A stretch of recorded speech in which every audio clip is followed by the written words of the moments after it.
Hello, Bacho. Let's read this question. The question says, shown in the figure is a semicircular metallic strip that has thickness T and resistivity rho. Its inner radius is R1 and outer radius is R2.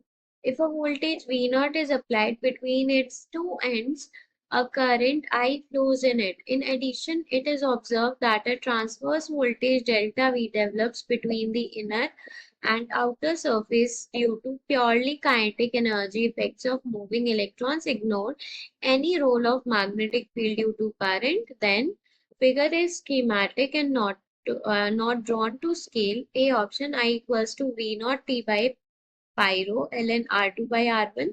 B option, the outer surface is at higher voltage than the inner surface. C option, the outer surface is at lower voltage than the inner surface. And D option, delta V is directly proportional to I square. So यहाँ पर हमारे पास जो की concept use होगा वो है हमारे पास resistance of a semi circular metallic strip. So यहाँ पर अगर हम इस डायग्राम को थोड़ा और ड्रॉ करते हैं तो ये है हमारे पास सेमी सर्कुलर मेटलिक स्ट्रिप है। यहाँ से हमने ऐसे वोल्टेज लगाया है और ये वोल्टेज V नॉट है। यहाँ से करंट पास कर रहा है और I और निकल भी रहा है I। तो यहाँ पर अगर हम एक स्ट्रिप लेते हैं, सेमी सर्कुलर स्ट्रिप, ऐसी इनफाइनाइट स्ट्रिप्स होंगी, उन इनफाइनाइट स्ट्रिप्स का रेजिस्टेंस होगा और वो सब किस में होंगी? पैरेलल कॉम्बिनेशन में होंगी। तो जो सारे एलिमेंट्स हैं वो किस में होंगे? पैरेलल में। So all elements are in parallel combination. अब क्योंकि यहाँ पर बहुत सारी स्ट्रिप्स हैं तो हमको क्या करना पड़ेगा? इंटीग्रेट, पैरेलल में इंटीग्रेट करेंगे तो क्या होगा? 1 बाय डी आर। आर क्या है? Resistance, small resistance. उसकी वैल्यू किसके इक्वल होगी? इंटीग्रेशन ऑफ स्मॉल जो रेजिस्टेंस होगी उसकी वैल्यू क्या होगी? Rho into L. एल क्या होगा? Pi into x.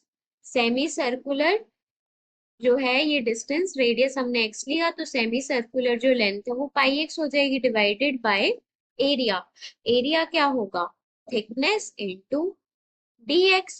सो ये हमको इंटीग्रेट करना है और लिमिट कहाँ से कहाँ तक है? R1 से लेके R2 तक। सो इंटीग्रेट करेंगे तो R जो इक्विवेलेंट है, रेजिस्टेंस इक्विवेलेंट, उसकी वैल्यू क्या आ जाएगी? T कांस्टेंट है, रो कांस्टेंट है, पाई कांस्टेंट है। dx बाई x का इंटीग्रेशन ln x और लिमिट हो जाएगी R1 से लेकर R2 तक। सो 1 बाई R इक्विवेलेंट की वैल्यू क्या आ जाएगी? T by rho pi ln R2 by R1।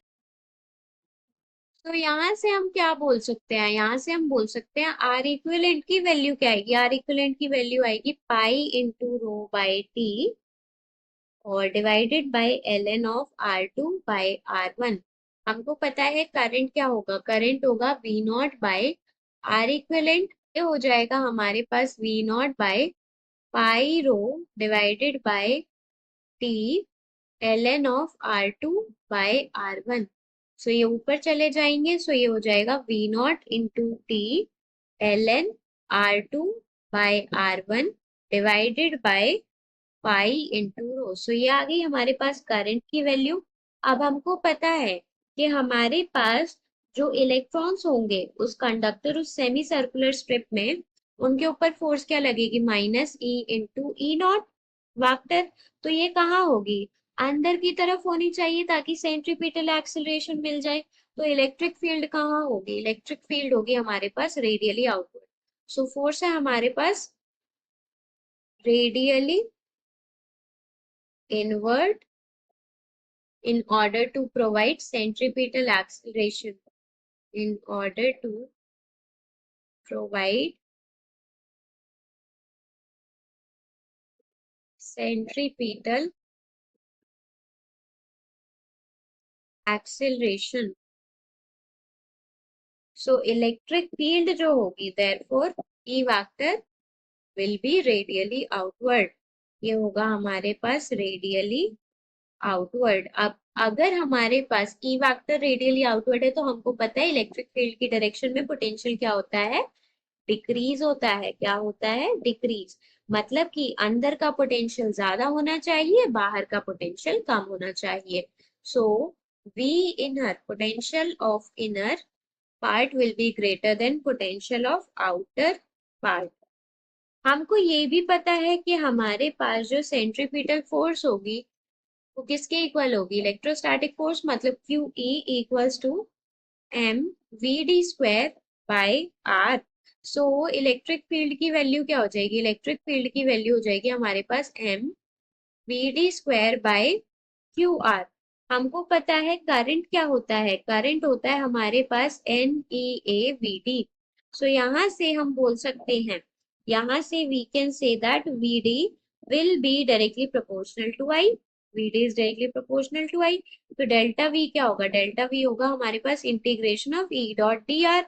E dot D R का मतलब क्या है कि हमारे पास इलेक्ट्रिक फील्ड जो है वो डायरेक्टली प्रोपोर्शनल है वी डी स्क्वायर. अब वी डी स्क्वायर के डायरेक्टली प्रोपोर्शनल है तो इसका मतलब क्या है कि वो आई स्क्वायर के भी डायरेक्टली प्रोपोर्शनल है.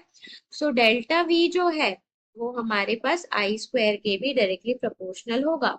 सो यहाँ पर हमारे पास करेक्ट ऑप्शंस क्या हो जाएंगे, ए ऑप्शन हमारे पास करेक्ट है, सी ऑप्शन हमारे पास करेक्ट है और डी ऑप्शन हमारे पास करेक्ट है.